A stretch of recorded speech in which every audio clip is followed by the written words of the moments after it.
インドネシアが2050年には日本を超えて世界4位の経済大国になる新興国ですので、産業ど真ん中を攻めていくことができて、かつ産業を作っていく日本車のシェアが 90% 近くあったり、日本語の学習者数世界で2番目に多い、先人の方々が築いてくれたようなものを後世にも残していかないといけないのかなと。やるからには人生かけて命かけてベットしたいよね。じゃあスタートアップ的にやっていこう。海外で勝てるプロダクトは何か。同じように注目して参入しているプレイヤーとかいっぱいいるんじゃないかなと。競合らしい競合みたいなことは現状インドネシアにはいなくて、資金調達が肝の領域でもございますので、日本で資金調達ができるって一つ大きなポイント。一つでも多くの現地の大きな課題を解決していきながら日本にも貢献をしていきたいなと。人口が減少していく中でいかに外貨を取り込んでいくか、海外で需要を作っていくか、円安時代でもあるからこそ現地の新興国と日本がウィンウィンになるような関係を築いていけたらなと。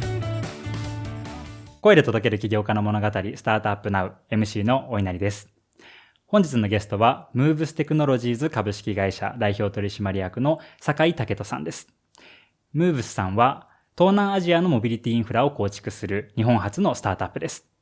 2026年の5月、シリーズ B ラウンドにて 42.6 億円の資金調達を発表されたばかりとなります。酒井さん、本日はよろしくお願いします。よろしくお願いいたします。酒井さんは普段はインドネシアにいらっしゃるんですか？インドネシアにいるんですけれども、最近は日本と行ったり来たりといいますか、それこそ資金調達ですとか、あるいは採用、広報みたいな文脈で日本にも帰ってきておりますので、本当に二拠点生活みたいなことを今はやっております。ありがとうございます。そんな貴重な中を割いていただいて。いいえ、とんでもないです。よろしくお願いいたします。楽しみにしておりました。嬉しいです。ありがとうございます。でも行き来してるとそれこそ、多分あれですね、今来てらっしゃるのは、インドネシアの清装というか。そうですね。民族衣装のバティックというものを、はい、本日着用してまいりました。いいですね。これ多分見てる方はね、おしゃれな T シャツをね、着てらっしゃるかなと思うんですけど、なんならもうスーツぐらいの感覚でね、そうですね。現地ではそういった立ち位置ですね。いらっしゃるかなと思いますので、それだけもう現地に馴染んでいらっしゃっているかなと思います。そして本日の配信では、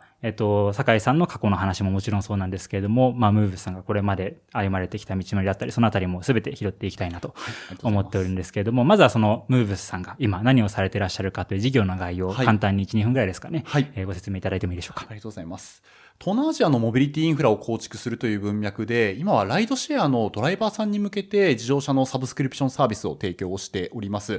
で、現地がですね、いわゆる公共交通機関が未整備でして、ジャカルタの人口って世界で一番でして4000万人いらっしゃるんですけれども、一方でいわゆる公共交通機関の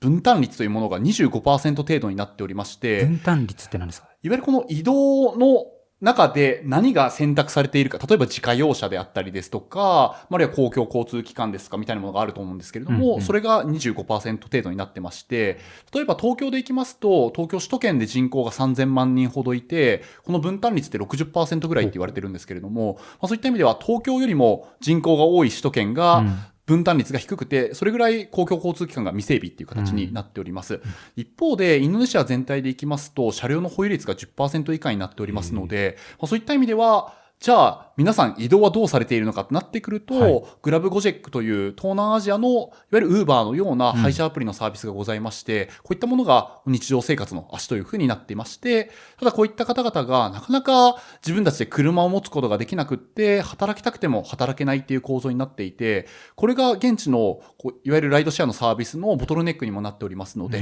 そういった意味では弊社がそこに対して車のサービスを届けながら、そういったライドシェアのプレイヤーさんと一緒にですね、このモビリティインフラっていうことを作らせてもらっているのが弊社のサービスとなっております。例えば仮に日本みたいな歴史を一緒に辿るみたいなのを仮に強要するというか、なぞっていただくのであれば、そこで公共交通インフラをまずを整えに行きましょうみたいなやり方もある気がするんですけど、一方でこの時代錯誤というか時代が急速に進みすぎてしまっていて、ライドシェアの方が先に流行っていて、なのでもうこっちが普及する方が確定しているような未来だってことなんですか？そうですね、おっしゃる通りです。なので、いわゆるリープフロッグ的な文脈が新興国多分にございまして、例えばライドシェアもそうですし、あるいは決済のサービスみたいなものもむしろインドネシアの方が進んでいるみたいなこともございますので、そういった意味では先に進んでしまっていて、なかなかそこの仕組み自体が整っていないということもございますので、その穴を埋めるような形で弊社が今サービスを提供させてもらっております。なるほど。実は僕も多分2018年ぐらいなんですけど、インドネシア、ジャカルタ住んでたことがちょっとあってですね。そうだったんですね。住んでいらっしゃったんですか？厳密には、たった2ヶ月間の、インターンシップには、そうだったんですね。なるんですけれども、あの頃にジャカルタに行ってまして、なので、生さやいなりだって言いながら。そうなんですね。そうなんですよ。電話をしてみたいなのを。そうなんですね。そうなんですよ。生さや竹と。これ以上続けられないですけど、ありますよね。スラマソレとかシアンとか、ね。はい、スラマパギありますね。そう、あれをね、なんとか、電話の受付突破するためだけのスクリプトを覚えて、まあ、あとは片言の英語と、あと結果的に現地の日本人に対しての営業とかをしていたので、まあ、実はそこまでではなかったんですけど、まあ、ただ、現地で見た光景っていうのは結構ね、はい、イリオス濃く残っているものがあって、本当にジャカルタのセントラルのエリアって、もう東京ですよね。いや、本当おっしゃる通りでして、はい、発展度で言ったら、日本からも結構日本の方が来ていただくんですけれども、その方々も全然東京だねとか、この辺丸の内と遜色ないねみたいな話とかもあったりはしますので、まあそういった意味でジャカルタは明確にこう急速に発展しているなっていう印象ありますね。すごいですよね。そう、高層ビルがあって、ただ出るともうそこ目の前も工事デラララって本当そうなんですよね。そのギャップが本当に。でも本当に物のその、目の前のでかい道路を挟んで奥行くと、もう急に東南アジアのなんか現地の方も住まれていらっしゃってみたいな。不思議っすよね、あれは。本当そうですね。なので、私、全然余談になっちゃうんですけど、採用候補者の方とかがインドネシアに来ていただいたときに、もちろん弊社の事業領域見てもらうんですけども、一つやっているのが、その、56階とかにルーフトップバーがあるんですよ。で、そこに来ていただくと、はい、そこっていうのが、現地の銀行さんで時価総額が10兆円前後あるような銀行さんのビルの上にルーフトップバーがあって、そこから夜眺めると、はい、普段見ているジャカルタとまた違うジャカルタが見えて、そういった意味で今後こういったところがより発展していくんだな、みたいなことで皆さん、こうモチベートされるみたいなところがあったりするので、なんかいろんな側面といいますか、こういろんな絵を見せてくれるのがジャカルタの特徴かなっていうふうに思ってます。確かに。で、ちなみに僕がその2028年行った時っていうのはもう、グラブゴジェックもうめちゃめちゃひしめいてたんですけど、はいはい、今と比べるとどうなんですかね。今の方がもっとって感じなんですか？そうですね。当時に比べるとより一層生活インフラ化しているっていうこともございまして、彼らが当時はまだまだモビリティっていう領域だったと思うんですけど、それ以外にもフィンテックを始められたりとか、そういった意味で本当にスーパーアプリ化して、より現地でなくてはならないようなサービスになっていらっしゃいますね。ありがとうございます。ちょっと僕が聞きたすぎてインドネシアトークを繰り広げてしまったんですけども。ありがとうございます。で、別にインドネシア生まれとかでもゆかりがあるわけではないんですよね。そうですね。私も実は初めてのインドネシアのきっかけは2018年なんですよ。じゃあ、もしかしたら同じタイミングでいたかもしれないんですけれども、当時、新卒で入った会社で、出張でインドネシアに行かせてもらって、でそこで、こう、経済の熱気から来る、こう、活気ですとか、あるいは、現地の実際の課題感もそうですし、一番大きかったのが、現地の人たちのポジティブさといいますか。わかります。私がやっぱり出張期間中なので、その期間内しっかり成果出そうとしたので、こう、寝食構わず仕事をしていたんですけれども、そういう時に現地のメンバーが、だから日本人はうつ病になるんだよ、みたいなことを言われてしまって、はい、そういった意味では、そういったこう優しい面を持ってくれていて、で、かつ、とはいえやっぱり課題に直面しているってことがあって、そういったところから、この人たちの課題を解決していきたいなって思って、最終的にインドネシアに起業するに至ったって形になってます。そう、僕も、大学4年とかだったんで、すごいインパクト強くて、いつかこういうところに関わりたいなって気持ちは抱いたものの、とはいえ今社会人になって数年経って、まだ、インドネシアにまた戻れたりはしてなくて、この違いが何だろうってところを多分、酒井さんのこれまで歩まれた人生と僕の歩まれた人生が違うからなのかなってことは思ってますんで、ちょっとまたぐっと遡ることになりますけど、酒井さんについても聞かせてほしくてですね。はい。僕、それこそ事前にちょっと調べさせていただいていて、他の起業家さん以上に、やっぱご家族、ご両親から受けてる影響すごい大きそうだなってことは思っていて、そのあたりどんな影響がありそうかみたいなところから教えてもらえますか？そうですね。もう坂井家っていうと、結構周りからも、そのハッピーオーラすごいよねと言いますか、結構楽しい家庭だよね、みたいなことを言ってもらっていて、一つ大きな違いでいくと、その坂井家恒例の年賀状みたいなものがあって、私が5歳ぐらいの時からずっと続けていたんですけれども、25年間ぐらい続けていたんですけど、25年間私が30ぐらいなので3年前か4年前ぐらいまでずっと続けていたんですけど、毎年その年に流行ったもののコスチュームを着て、その各家庭に初笑いよっていうことで年賀状を届けていくみたいなことをやらせてもらっていて、例えば一番直近でいきますと、私が鬼滅の刃のはい。禰豆子を、禰豆子なんですか？炭治郎じゃなくて、あえて禰豆子をやったりとか、はいまあ、あるいはひょっこりはんやったりとか、まあ、当時はめちゃくちゃ前とかで行きますと、当時のサッカー日本代表のコスチュームを着てみたいなことをやってたんですけれども、まあ、そういったものを通じて、よりこう人に笑いを届けていくみたいなところがモチベーションとしてあったみたいなところがあったりしたので、結構そこは一つきっかけといいますか、その自分のコアを築いているものとしては大きいのかなと思っています。発案者はお父様とかなんですか？当時はそうですね。なので、何か来てみて、それを届けたら、いろんな知り合いの家族とかがめちゃくちゃ面白いねって言ってくれたので、こうどんどん自分たちもこういい気分になって、よりいいものみたいな形になって、もう最後の方とか、私も上京はしているんですけれども、なので12月の頭ぐらいには家族会議が LINE 電話とかで開かれて、今年何するみたいなのが1時間ぐらいディスカッションして、じゃあ今年はこれでいこうってことで、私熊本出身なんですけど、熊本に帰省したタイミングで、それを実際に撮影して届けていくみたいなことで、本当に数年前まで続けていましたね。寝食忘れて働いてる最中で、今年の年末年始何撮影するを会議したんですね。そうです。おっしゃる通りです。お父様はなんかお仕事もそういうなんか明るいことされてらっしゃるんですかね？いや、特にめちゃくちゃ特殊っていうわけではないんですけれども、それこそ、父は本当にサラリーマンとしてこれまで働いてきてますし、母ももともとは、私3人兄弟だったので、そういった意味で専業主婦でしたし、まあ、直近は、まあ、子供が巣立ってったってところもあって、一定こうお仕事もしているんですけれども、まあ、めちゃくちゃ家庭的に起業家だったとか、何かしらこうエンターテインでアーティスティックな活動をしていたっていうわけではないんですけれども、まあ、とはいえそういった人を笑わせるとか、みたいなところは結構好きな家族だったと言いますか。なので、そういった高校の OB 会とか、あるいはなんかそういったところにも応援団とかをやっていたのが父だったりもしますし、まあ、母もこういわゆるその友達が今でも仲良くしているみたいなところがあったりするので、まあ、そういった意味ではこうポジティブな文脈っていうのは両親にもあるのかなと思っています。いいですね。なんかめっちゃいい家族ですね。素敵です。ありがとうございます。今、ご家族の話はたくさん聞きましたけど、じゃあご家族以外で、それこそ幼少期、小学生ぐらいですかね、なんか酒井さんを形成したなんか習い事なのか、スポーツなのかわかんないですけど、熱中されたこととか、なんかそういうのってありますか？その意味でいくと、もちろん家族っていうところから少し派生するんですけど、そういういろんなものに興味を持たせてくれたみたいなものは大きかったかなと思っていて、習い事でいくと日本舞踊を習っていたりとか、あとはアトリエ教室に通わせてもらったりとか、あと、百人一首の大会に出させてもらったりとかっていう、ちょっと特殊な。だいぶ年越しですね。私、小学校からずっと大学まで大会で野球部で活動してきたんですけれども、それ以外の文脈でもいろんな活動をさせてもらってですとか、他は旅行に当時結構連れてってもらって、熊本出身なんですけど、九州いろんなとこ連れてってもらいましたし、国内外含めいろんなところに連れてってもらったっていうところは大きいのかなと思っております。一番大きなところでいくと、いわゆる歴史教育といいますか、そういったちっちゃい頃から結構伝記を読ませてもらって、エジソンさんとかライト兄弟の本を読ませてもらったりですとか、であとは中学の頃に、司馬遼太郎さんの坂の上の雲であったり、龍馬が行くとか、あるいは山崎豊子さんの不毛地帯みたいなものを読ませてもらって、そういった意味では海外に対しての日本みたいな文脈は、結構当時からそういったところを通じて学ばさせてもらったというか、インプットはあったので、そういった意味では今にも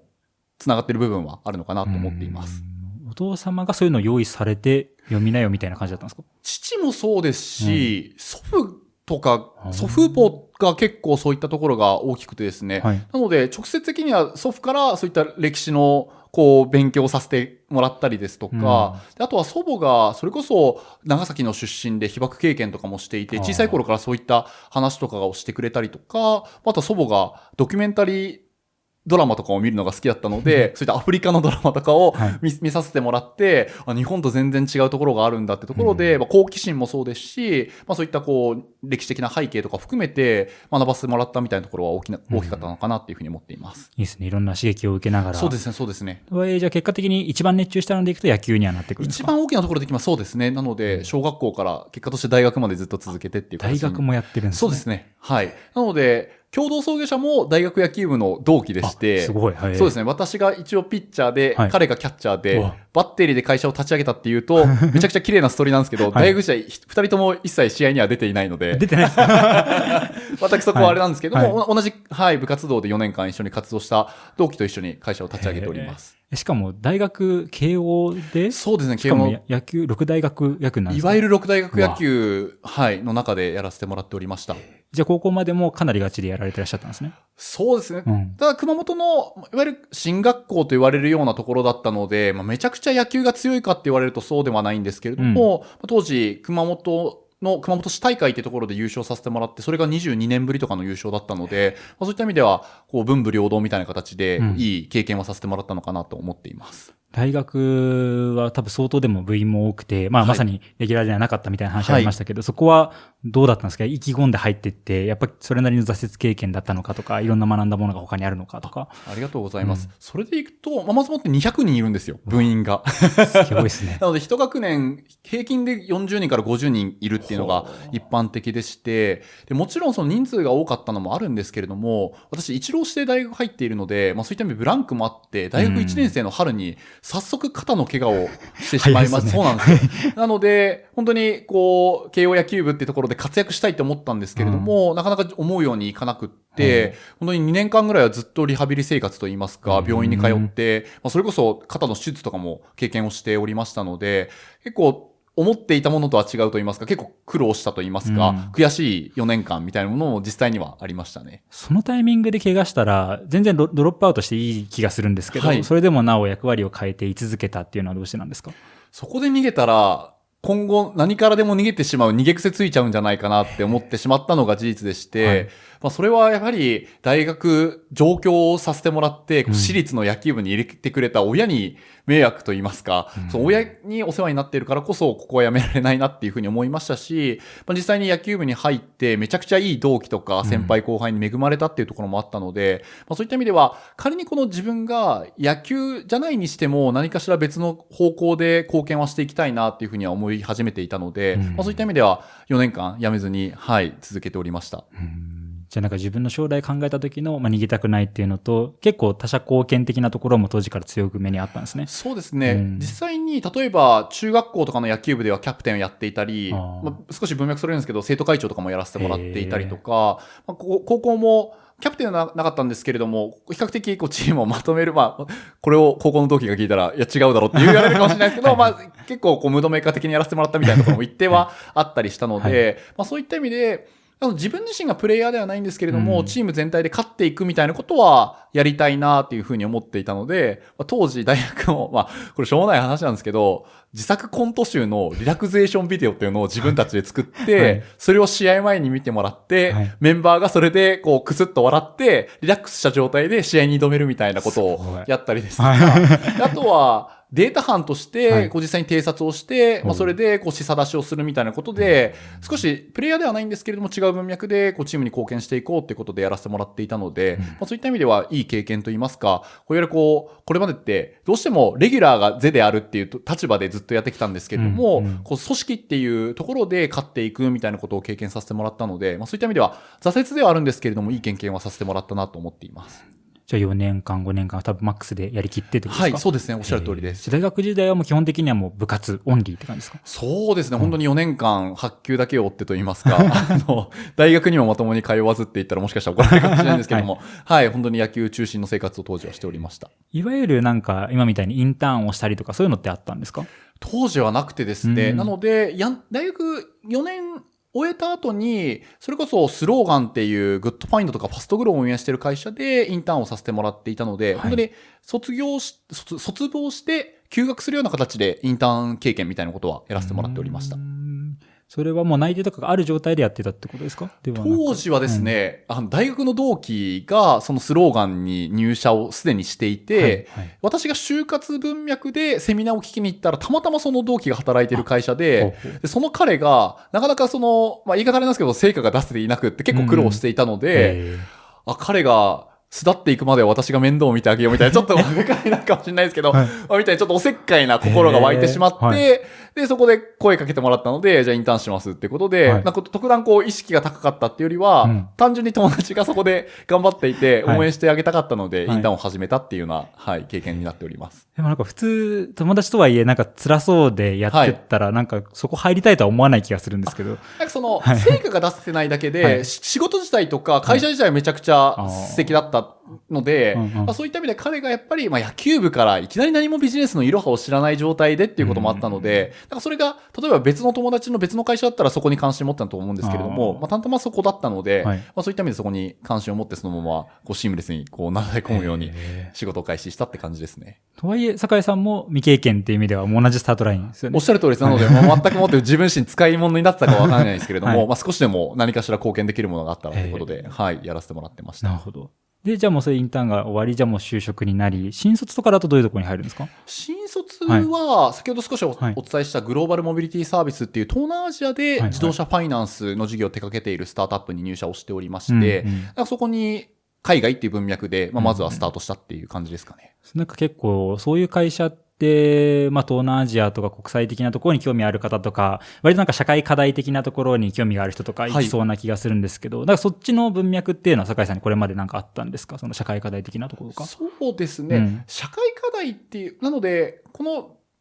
会社を分解するときに、海外かける社会課題になったときに、海外は先ほどお伝えしたような文脈なんですけれども、そこでいくと、私自身が社会課題っていうよりは、金融みたいなところに関心持った部分がありまして、私自身、熊本の片田舎から、それこそ奨学金とか、教育ローンとかをうまく活用して、私立の大学に通うことができて、で結果として、私立の大学で、まさにこう名門、野球部みたいなところでいろいろ学ばさせてもらって、かつ結果として今の共同創業者も同じ大学ですので、そういったものがなかったら、それこそ今自分がここにいなかった可能性もあるので、そういった意味で金融課題によって、金融アクセスによってより生活が前進していけるよねっていうものがあったので、社会課題っていうよりは、どちらかというとこういった金融課題みたいなところに最初は関心があったっていう感じですかね。なるほど。そしてそこの会社で、もうそれはもうそういうのを進めていくっていうのかな、ないしは今みたいな感じで、結構いつか起業したいぞみたいなところがあってそういう会社を選んでるのかとかでいくとどんな感じですか？当時はそれこそ海外で事業を作っていける人材になりたいっていうことで、まさに起業だったっていうよりは、そういった事業家人材になりたいなってところが先だったって形になってますね。それを思うようになっていったのはどうしてですか？そこは明確にあって、そこがそのスローガンに入った時に、代表の当時社長をやっていらっしゃった伊藤さんって方にお話しさせてもらったんですけども、私が少しこれも長くなってしまうかもしれないんですけど、当時、大学までは内閣総理大臣になりたいって思ってたんですよ。すごい夢ですね。これ中学時代からずっと思っていて、だからこそ高校とか大学もいろんな選択肢の中でそういったところを選んだみたいなところがあるんですけど、で実際に大学時代も政治家の経験者の方、現役の政治家の方であったり、政治家経験者の方にお話をさせてもらって、で、当時、そういった方々に内閣総理大臣になりたいですって話をすると、まずは、政治といえど、その中心は経済だから、まずはミクロ経済というか、そういった会社に入ってビジネスのいろはを学んだ方がいいよ、仕組みを学んだ方がいいよっていうふうに言われて、であれば就活をした方がいいなっていうところがまず第一ステップと、で、次のステップがさっきの伊藤さんなんですけれども、その伊藤さんに、内閣総理大臣になりたいんですけどどうしたらいいですかって、ちょっと若気の至りもあって、質問させてもらった時に伊藤さんが、じゃあ逆に言うけど、君が、酒井くんが内閣総理大臣になって欲しい人ってどんな人って言われた時に、孫さんとか、あるいはファストリの柳井さんとかがやってくれたら明確に日本良くなると思いますっていうふうにお伝えしたところ、そうだよね。明確に社会を変えてくれるイメージがあるのって、やっぱり起業家というか、ゼロから新しい価値を草の根的に作った人だよねって言われて、そのタイミングでめちゃくちゃスンと腹落ちしたっていうところがあって、そういった意味では将来的に、今、まさに起業としてっていうところではあるんですけれども、こういった新しい価値を出していくとか、みたいなことをやろうとすると、ゼロから1を作っていけるような事業家人材になることが、まずは先決なんじゃないかなっていうふうに思いましたし、あと当時伊藤さんに言われたのが、その政治家になりたいって言うけど、それって手段の目的化だよねっていうふうに結構ビシッと言われてしまったみたいなところもあって、そういった意味でそのタイミングで明確に少し考え方が変わって、事業家人材みたいなところを目指し始めたって感じですかね。でその後、その新卒で入った会社を辞められて次のステップに行くときっていうのはどんな動機なんですか？そのタイミングで一回、本当にインドネシアにとにかく渡って何かしら立ち上げようみたいな感じになって、はい、それが2020年の3月ぐらいなんですけども、渡ったタイミングがまさにコロナだったんですよ。ドンピシャもドンピシャですよね。そうなんですよ。なので、当時渡ったはいいものの、本当にもうビジネスも成り立つような環境でもないですし、当時インドネシアで行きますと、ビザがそもそも発行されないみたいな状態でしたので、このタイミングでずっとインドネシアに滞在し続けるのは、なかなか難しいかもなっていうふうに思いまして、一旦ソフトバンクに入社をするので、そういった意味では、起業しようとしたんですけれども、そこで挫折と言いますか、なかなかうまくいかないなってところで、また改めて一回会社に入り直したっていう感じですね。なんかさっきまでの話を聞いてると、その時の酒井さんだったら、もう何が何でもそこに残り続けそうな印象もありますけど、でもやっぱもうどうしても無理って感じだったんですか？そうですね。冷静に見た時にこの環境で事業をやるっていうのは、あまり健全ではないなっていうふうに思いまして、もちろん私も野球部って言いますか、ちょっと相撲心的にやっていくってところあるんですけども、一旦ひいき目みたいなところもあったので、ここは健全じゃないなって思って、ビジネスジャッジ的にも一旦は日本に帰国した方がいいなと思って戻ったって感じですね。で、ソフトバンクですか？そうですね、ソフトバンク株式会社なので、いわゆるブロードバンド事業とかをやっている、ところに入社をしておりました。それは何をされたんですか？当時は事業戦略統括部っていうところで、いわゆるブロードバンド事業の PL 管理ですとか、あるいは戦略策定みたいなところをメインに、やらせてもらっておりました。結構なんか、急にそれこそコンサル卒の方とか、なんか頭いい方々がやりそうな領域な気がしますけど。そうですね。エクセルとか、あるいはパワーポイントみたいなことを、主には扱うような部署でした。それはもともと得意だったのか、なんか意図的にわざとそれを取りに行ったのかとかでいくと。おっしゃると意図的みたいな感じでして、どちらかというと私がスタートアップで事業を作っていくみたいなところだったので、そういった意味ではあえて逆と言いますか、大企業で、かつ管理と言いますか、そういったところをやっていく部署、数字を取り扱う部署でしたので、意図的にこのタイミングは違う経験を取りたいなっていうふうに思ったので、特にソフトバンクさんが、そういった文脈でいきますと、確かに大きくはあるんですけど、ベンチャーマインドを持ってらっしゃって、せっかく入るのであれば、そういった自分が将来作っていきたいような会社に入ってみるのも手だなっていうふうに思って、一応ソフトバンクに入社をしたっていうような経緯になっています。そこからじゃあまたソフトバンク卒業されて起業されるっていうのは、その間もずっと何か考えられていらっしゃったのか、なんか外部要因があってついに海外にまた行ったのかでいくとどんな感じですか？当時、その先ほど共同創業者の北口とプロジェクト的にいくつか趣味領域のプロダクトを立ち上げようというようなプロジェクトがありまして、そこで例えば当時やっていたのが野球版の球児向けのライザップですとか、あるいは野球向けのヤフー知恵袋みたいなプロジェクト的にやろうとしていたんですけども、でかくするの難しいなみたいなところを正直客観視してしまったところがあって、で北口と二人で話し合った結果、やるからには人生かけて命かけてベットしたいよねっていうことで、じゃあスタートアップ的にやっていこうって思い始めたのが2020年の後半ぐらいみたいな形になってまして、そこから海外で勝てるプロダクトは何かっていうところとかを考え始めて、徐々に起業に至ったっていう感じですね。とはいえそのね、さっきおっしゃってたような事業を構想されてた方々が今みたいな事業に行き着くってあんまり思えないんですけど、どういうマインドセットの変え方だったのか、ないしは事業の探索の仕方を明らかに変えたのかとか、そのあたりってどうだったんですか？ありがとうございます。そこで行くと、やはりグローバルで勝っていきたいみたいな文脈が一番大きかったんですけれども、私のところは先ほどお伝えした通りなんですけれども、北口の場合がですね、新卒で33に入社をしていて、その後にインド発のホテルチェーンのスタートアップのオヨに入社をしていて、そこで新規事業の一人目のメンバーとしてジョインをしているんですけれども、彼が、間違っていなければ、彼が入社したタイミングで数十人ぐらいで、それこそ半年とか1年で1000人ぐらいまで増やしていくみたいなスケール感でやっていらっしゃったっていうことがあって、そういった意味で、彼としては、そういったグローバルのスタンダードがこういったところが世界線としてあるのであれば、自分自身もそういったところでやってみたいな、みたいなところがあって、私自身グローバルがもともとやりたかった、彼も親の経験をもとにそういった気持ちが芽生え始めたっていうタイミングがあったので、グローバルでやっていきたいなっていうところが、まずもってあって、その中で、いろいろアイディアとかも考えていったんですけれども、自分自身たちが勝っていけるのであれば、アメリカでやるとか、あるいは日本勝つからグローバルでやるっていうよりは、私も行かせてもらっていたインドネシアっていうところかける自分も知見があった、モビリティ、ファイナンスのフィールドっていうところが相性がいいのかなっていうふうに思って、最終的にそこにたどり着いたっていう感じですね。じゃあ割ともう、酒井さんの経験とか思いが強めに事業領域に反映されつつみたいな。比較的そうだと思いますね。はい。インドネシアに移って、割となんかもう、デイワンからユーザーがつき始めみたいな事業もリリースし始めてたみたいなことを拝見したんです。これはなんかどんなスピードだって思ったんですけど、何があったんですか？これはですね、2021年の12月にインドネシアに渡ったんですけれども、それこそ事業開始は2022年の1月からなんですけど、当時、明確にこの課題は明確なんですよね。なので、今でもお客さんめちゃくちゃ、例えば今でいきますと、月間で1万件ぐらいのお申し込みいただいてるんですけど、当時からもそういった引き合い湧いてあることが確信あったので、そういった意味である程度資金を準備した上で、現地で事業開始したら、やはり需要は明確にあって、お客様もすぐに欲しいっていうことだったので、もうすぐにお客様がつき始めて、契約に至っていただいて、車を提供し始めたっていう形にはなってました。そういうなんかその車というハードを持ってるわけじゃないですか。結構な資金、最初から必要なんじゃないかなと思うんですけど、そこはどう工面していくんですか？ここは、それこそ最初、コウコさんとかからお金を調達させてもらったりですとか、あるいは資本金で一定貯金もありましたので、そこから資本金にして、そこから車に変えていくってこともそうですし、あとは2022年に初期タイミングでジェネシアベンチャーズさんからご出資をいただきましたので、いわゆるしっかりと届けていくっていう観点でいきますと、そこが一番のブレイクスルーではありました。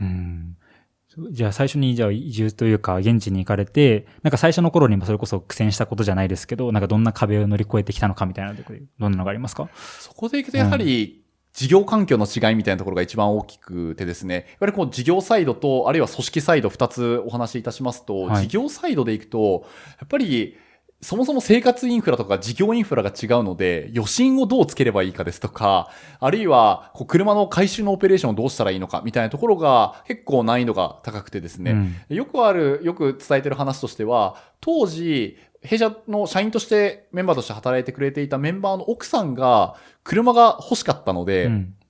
じゃあ、うちのサービス契約してよってことで契約をしてもらったんですけれども、特段連絡が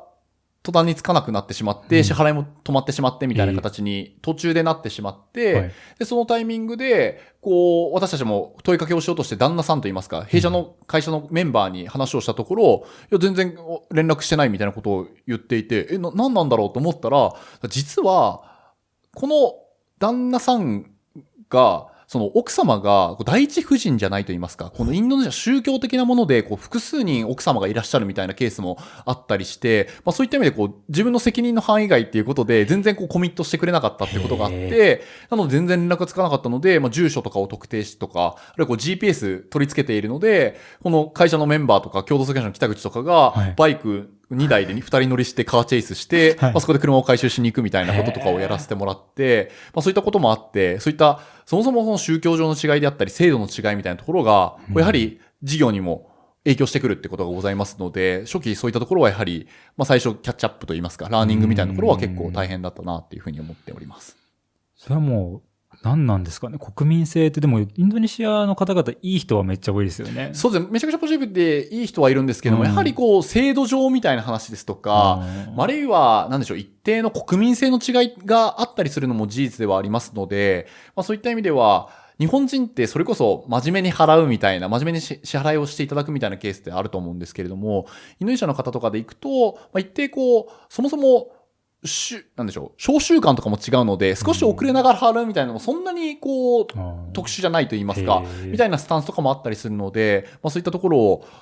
日本の前提をアンラーニングすることと、インドネシアの基準をラーニングするみたいなところは、結構最初はいろんなキャッチアップみたいなことはやりながら事業名をやらせてもらってました。今のも関係すると思うんですけど、前者のその余震が取りづらいみたいなところは、これはなんでなんですか？ここはやはりそういった信用情報が未整備みたいなところが大きくてですね、日本で行きますと JIC さんであったり CIC さんみたいな信用情報機関みたいなものが一般的にありますし、かつこれまでに何かしらの金融サービス受けてこられた方の方が、それこそクレジットカードもそうですし、家のローンであったり車のローンみたいなものあると思うんですけれども、インドネシアで行くとこういった信用情報機関のデータすらもまだまだ未整備であったりですとか、あとはこういった銀行の口座がそもそもないであったり、そういった金融サービスをこれまでやったことがない、使ったことがない方が多いので、なかなか余震をつける側の立場になってくると、どうジャッジすればいいのかわからないみたいなこともあったりするので、そういったところが最初は一つ苦労はしましたね。それはどうにかできるものなんですか？今は徐々にっていうところがあるんですけども、そういった意味で最先端のテクノロジー使いながら、そういったデータを自分たちで取得してくるですとか、そういったところで取得したデータを、私たちの中でオリジナルで、料理するといいますか、そこで重み付けをしながらジャッジメントをするってことで、徐々に今はアップデートっていうところができてきております。実際に、さっきの事例みたいに痛みを伴いながら、この事例だと黄色信号だとか、そういうのもありつつって感じなんですかね。おっしゃる通りです。なので、そういった意味ではこういった蓄積みたいなところが一つ競合優先にも、なってくるところはございますので、しっかりとこういった、なかなか余震が組めない方々の余震データみたいなところは積極的に取っていきたいなと思っています。あとさっきまでおっしゃっていただいたような、なんでインドネシアが暑いのかとか、なんでモビリティなのかみたいなところってすごく、外部環境的な話で、同じように注目して参入しているプレイヤーとかいっぱいいるんじゃないかなとか、ないしは他の方が強かったりとかあり得るんじゃないかなって思ったりもするんですけど、そこで、実際どうなのかとか、その中でどう思うと気づいているのかみたいなところでいくとどんな感じですか？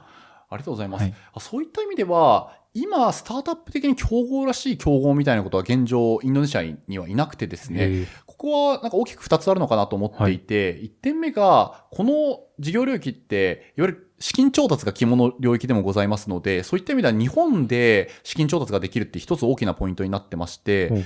世界的に見ても日本の金利ってめちゃくちゃお安いじゃないですか。で、インドネシアで調達しようとすると、リース会社さんからのリースの料率が年利で 10% 超えてくるみたいな形だったりするので、そういった意味では弊社が日本側でお金を調達できるっていうのは非常に大きなポイントなのかなと思っております。2点目がオペレーションの部分でして、先ほどお話ししたような回収であったり、余震のオペレーションを構築するときに、なかなか現地の方々がここの領域に対して、しっかりと最後のラストワンマイルの改善みたいなことを突き詰めるっていう形ではなくてですね、そういった意味では日本企業って、例えばユニクロさんがしっかりとオペレーション構築されたりですとか、トヨタの看板方式みたいなものあると思うんですけれども、そういったオペレーションのラストワンマイルの改善によって競合優勢を築いていらっしゃる会社さんって非常にたくさんあられると思ってまして、そういった意味では新興国のファイナンス領域って非常にこの領域、このオペレーションみたいなのが基軸になってくるんですけれども、そういった意味で日本人が比較的得意なケイパビリティを持っているってところは競合優勢の一つなのかなというふうに思っています。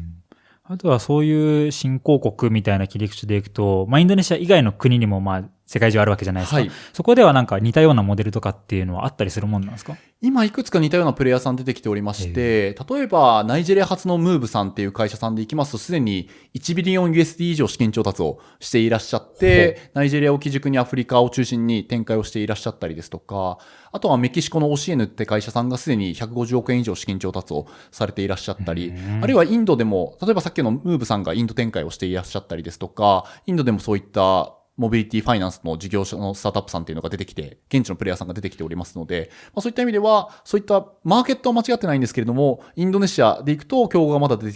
てきていないので、まずは私たちがリードしていきたいなと思っております。東南アジアとかでくくるといたりするんですか？東南アジアで言っても、それこそそこまでまだメインのプレイヤーさんっていうのが出てきていなくてですね、そういった意味では、また、その東南アジアの中でもインドネシアが一番主戦国ではありますので、人口も、東南アジア全体で6億7千万人ぐらいいらっしゃるんですけれども、インドネシアがそもそも3億人ぐらいいますので、そういった意味ではまずはインドネシア取れるかどうかっていうところが、東南アジアをリードできるかどうかっていうところが決まってくるのかなと思っています。他のエリアでリードしてるというか、先ほど言ってるような規模感の事業者さんもあるけれども、とはいえ、やっぱり一つの国ごとに張っていかないといけないので、簡単に横転はできないんですね。おっしゃる通りですね。はい。なるほど。あとはその事業ってサイドでいくと、シリーズ B っていうふうに掲げてらっしゃいましたけど、そういう意味ではもう明確に PMF とかはしている状態なのかなと思うんですけど、それなんかいつぐらいに感じたのかとか、なんか何が象徴的にそれを思ったのかとかでいくとどんな感じですか？ありがとうございます。そこでいくと、それこそシリーズ A のタイミングでまさに PMF みたいなものは完了ができていて、今のタイミングでいくとどちらかというと、まさにスケールフェーズに入ってきたみたいな形なんですけれども、シリーズ A のタイミングから、まさにもう引き合いがめちゃくちゃ来るようになっていて、それこそさっきお伝えしたように、もう月でのお申し込みが数千件に上り始めてみたいな状況でしたので、そういった意味ではしっかりと車のオペレーションも回せていて、かつ引き合いもめちゃくちゃあるっていう、綺麗なシリーズ A のタイミングに来ていて、で、かつ、このシリーズ B のタイミングまででいくと、次のステップとして、いかに供給サイドといいますか、資金調達サイドを弊社側が整えられるかっていうところが一つのテーマでしたので、そういった意味では今回、もちろんエクイティもそうなんですけれども、メガバンク2行さん含む5行から、エクイティよりもデッドの金額の方が多いっていう形で調達することができましたので、まさにこれから急拡大をしていけるようなフェーズに来ているっていう状況です。ちょっと戻って、そのシリーズ A で PMF をしたタイミングですとグッと引き合いが増えたっていうのは、なんかこれはなんでだったかとか、何を仕込んだのかとかで言うとどうですか？そのタイミングでいくと、まさに GTM といいますか、いわゆるドライバーさんのコミュニティとか、あるいはそういったドライバーさんのライドシェアのプラットフォーマーさんとかから、一定お申し込みがいただけるようになってきたっていうところもありましたので、そういった意味である程度サービスとして確立されていたものが、マーケチャンネル獲得したら、かなり引き合いが増えるようになったので、そういった意味ではもうこれからあとは伸ばすだけだなみたいなフェーズには当時なりました。まさにそのマーケチャンネルの話でいくと、最大手のグラブさんと提携されてってなると思うんですけど、これはいつぐらいになんかどういう経緯で提携して実際何をやってるのかでいくとどんな感じですか？そこでいきますと、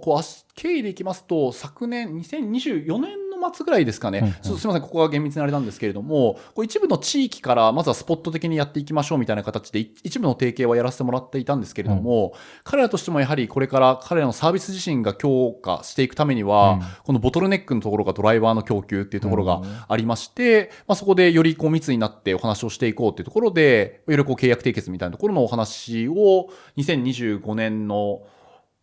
春か夏ぐらいから、スタートをさせてもらって、そこで最終的に契約に至ったっていうのが昨年の秋から末にかけてっていうタイミングでしたね。今は、結構事業も、地盤が固まってきていて、資金もがっつり、供給っていうか、確保している状態だと思うんですけれども、これは、その市場の中でも、供給量っていうか、今何合目ぐらいにいるのかっていうか、実はかなり手前ですごく巨大な市場が広がっているのかとか、そういうのってどんな感じなんですか？そうですね。まだまだ1合目にも達してないんじゃないかなと思ってまして、それこそ実際に、ライドシェアのドライバーはそうなんですけれども、インドネシア全体でいくと、それこそ車の売買って年間で2、300万台ほど中古車と新車合わせて売買されておりますので、そういった意味ではそれに比べるとまだまだたかだか数千台みたいな規模感になっておりますので、実際に数字で見てもまだ 1% にも満たっていないっていう現状がございますので、そういった意味では会社のメンバーにも、現状に甘んじることなく上だけ目指していこうみたいな形でコミュニケーションは取らせてもらってますね。目先はこのライドシェアっていう領域だけでもかなりの台数というか市場があるし、ないしはライドシェア以外のシンプルに個人へのリースじゃないですけど、みたいなところの拡張性とかもあったりするんですか？そうですね。なので、ライドシェアのドライバーさんへのサービスってことを中心に、車の領域もそうですし、車のファイナンスっていう領域も広いですし、そういった意味では、より一つでも多くの社会課題といいますか、オポチュニティっていうところに対してアプローチはしていきたいなと思っています。例えばでいくとどんな領域見据えてますとか言える限りでありますか？ありがとうございます。そこでいきますと、やはり一番近い領域でいくと車のファイナンスっていうのがシンプルかなっていうふうには思ってまして、このライドシェアのドライバーさんっていうのも、その中の一部でしかないのも事実ですので、そういった意味では、一般的にこの車を欲しいんだけれども、なかなか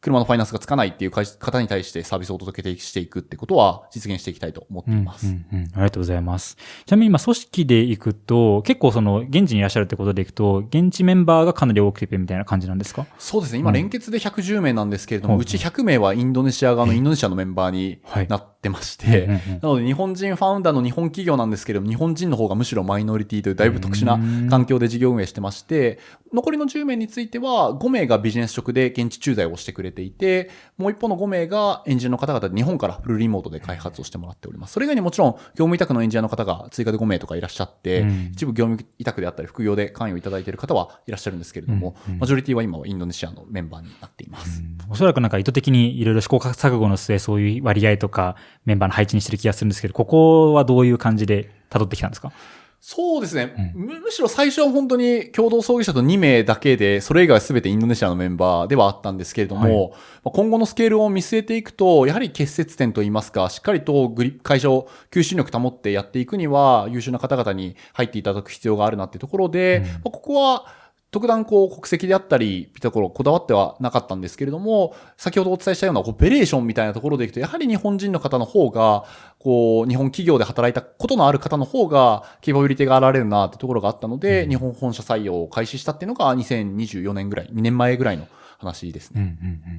現地の方々の、なんかいわゆるマネジメントもいい人たちとはいえ結構難しい記憶があって、あと、当時僕が在籍してた会社もすごく離職率が高いなとか、転職が当たり前なんだなみたいなこととかもあったりしたんですけど、そことかってどうですか？そうですね。確かに一定程度流動性は高いのも事実ではあるんですけれども、ただ一方で、弊社で初期から働いてくれたメンバーは、マネージャー陣に関してはもうそれこそ4年丸々働いてくれてるみたいなメンバーもおりまして、そういった意味では、より優秀な方には機械であったりですとか、あるいは昇給みたいなものを含めて、よりインセンティブを設計してあげられるような形にはしておりますので、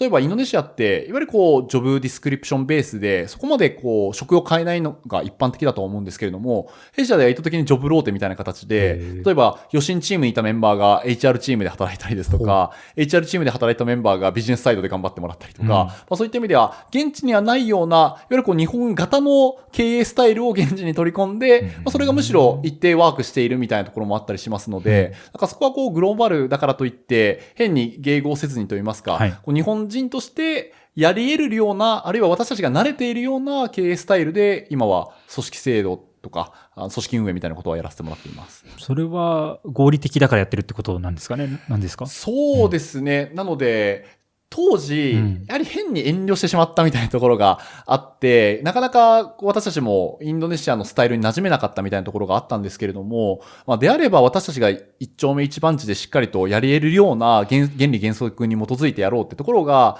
当時思ったので、結果として初年度のタイミングでそれこそ MVP ちゃんと定めてですとか、早いタイミングから制度設計みたいなこともやらせていただいて、徐々にそれを回してきている最中ではあります。あとじゃあそれこそ日本人がさっきおっしゃっていただいたポジションとかはあると思うんですけど、それこそ今、もうムーブさんが気になると、で、入っていきたいぞってなった時には、なんかどういうポジションとかどういう活躍の場が出せるのかみたいなところからいくとどうですか？ありがとうございます。大きく3つほどありまして、1つ目がビズデブと、2つ目がエンジニアリングのポジションと、3点目がコーポレートのポジションになってまして、1点目のビズデブが、まさにもう現地に駐在をしていただいて、今既存事業もありますので、そこの何かしらのチームに入ってもらって、ワンチームから見ていただいて、徐々に複数チーム見てもらいながら、いわゆるマネジメントポジションとして、企画であったりマネジメント設計みたいなことをやってもらうポジションになっております。で今、いわゆる現地の既存事業に関しては、今3人ほどの、いわゆるもともとビズデブのメンバーが現地に駐在をしてくれていて、3人を中心に今回してもらっているような形です。で、2つ目のエンジニアリングのメンバーが、これはフルリモートで日本から開発をしてもらうんですけれども、なんでしょう。日本からのリモートにはなるので、より現地にしっかりと主体的にプロアクティブに入っていただく必要があるんですけれども、今でいきますと、私たちがツーマンセル体制みたいな形で、エンジニアのメンバーがより事業サイドにも染み込んでいただくみたいな形になっているんですけれども、この間も5月に2人のエンジニアのメンバーが現地に出張に しに来てくれて、現地の生々しいところまで見てもらって、もう現地のビズサイドと直接コミュニケーションを取って、それをプロダクトに反映していくみたいなことをやらせてもらっているので、そういった意味では、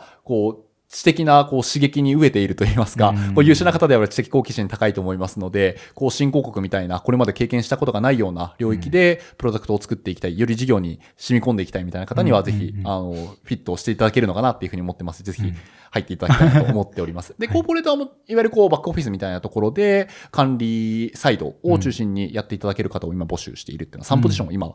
ご用意できるのかなと思っています。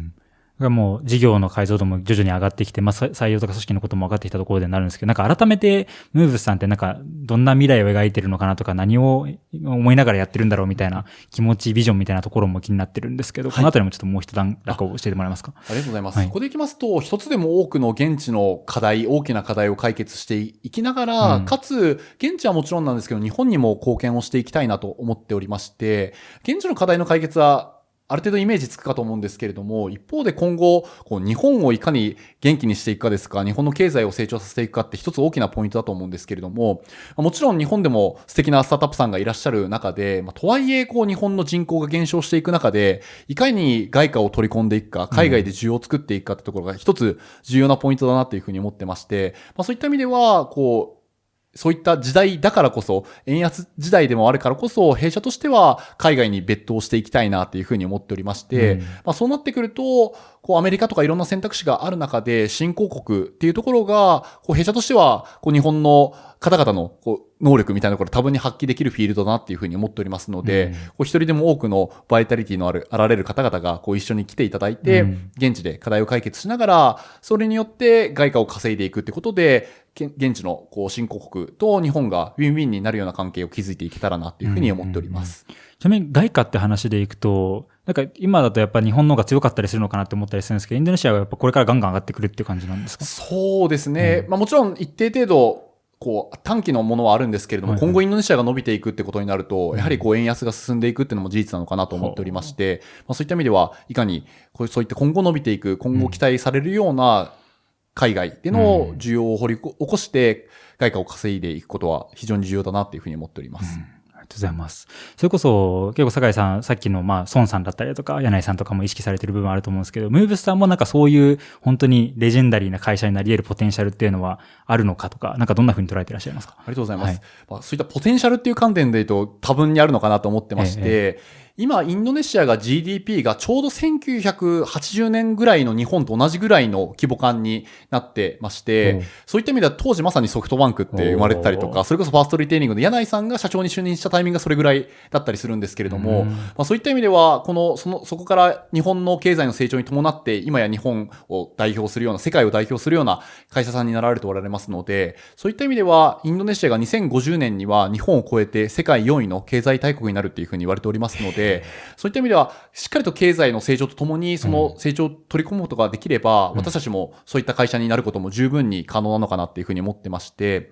例えばなんですけれども、シンガポール発に C グループっていう会社さんがあられるんですけど、これが2009年の創業で、今時価総額でいくと10兆円前後になられていて、まあそういった意味では、創業間もない会社さんっていうのが、それこそ、日本の代表するような会社さんとも遜色ない規模感までなられているってこともそうですし、今インドネシアで一番大きいとされている物流の会社さんが創業10年とかなんですよね。物流でそんな10年。そうなんですよ。なので、まあそういった意味では、そういった産業ど真ん中の会社が創業10年とか若い会社が作れているっていうのも事実でございまして、まあそういった意味では、こう日本とかでいくとやはりこう成熟していたこう産業とかがある中で、そこをいかに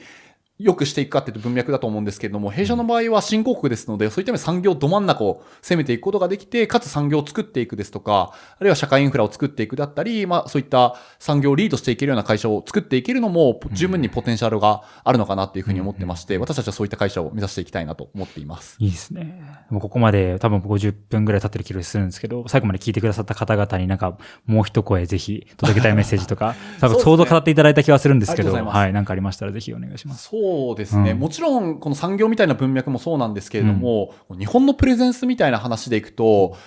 なんとなく日本のアニメが現地で流行ってるみたいな皆さんご認識あられるかと思うんですけど、それ事実でして、例えば日本のこの配信アプリを通じて日本のアニメが現地にタイムリーに流通されるので、現地のメンバーとかも今週のワンピース見たみたいなことって声かけてくれたりするんですよ。でそれ以外で言っても、例えばインドネシアって日本車のシェアが 90% 近くあったりですとか、あとは日本語の学習者数でいくと世界で2番目に多いみたいな国になっていて、それこそまだまだ日本のプレゼンスが高いのは事実なんですけれども、まあ、そういった先人の方々が築いてくれたようなものをやっぱりちゃんと後世にも残していかないといけないのかなと思ってまして、例えば最近BYD、中国の EV メーカーがそれこそインドネシアの日本車のマーケットシェアの牙城をですね、崩しにかかっていて、それこそ去年のデータとかでいくと 4-5% ぐらい BYD さんが膨れ上がってみたいな形になってますし、あるいは韓国の会社さんでいきますと、それこそ K-POP であったり、